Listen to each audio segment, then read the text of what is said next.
in the day. All right, Dave, thanks much. 4 teens now in custody on aggravated robbery and murder charges following 2 incidents yesterday in Dayton. Police say that both crimes involved drivers for the rideshare company Lyft. Allison Gens from our sister station in Dayton has reaction from a group that represents rideshare drivers.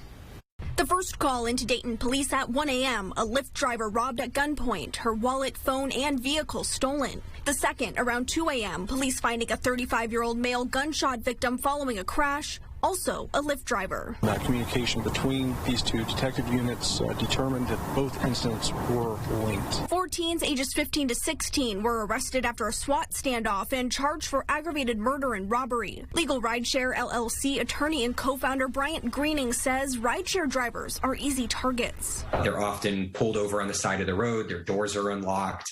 They're expecting that people are going to get in and out of their vehicles, so their guards are often down. A statement from a Lyft spokesperson in response to the incident says safety is fundamental to Lyft and the actions that led to the events of this morning are reprehensible. We've reached out to law enforcement to offer our assistance with their investigation, and we'll continue our efforts to combat this senseless violence and help keep drivers safe. LegalRideshare LLC offers dash cams to rideshare drivers. Greening says he would like to see rideshare companies and lawmakers take action. Put some real money, some real technology into making rideshare as safe as it can be. And we'd also like to see the state and local governments step in with some regulations that require safety for not only the passenger, but the driver as well.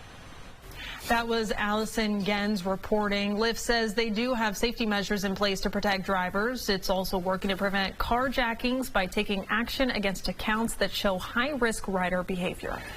And still to come, the Columbus area getting a taste of the good life. A new fashion brand coming to Easton Town Center.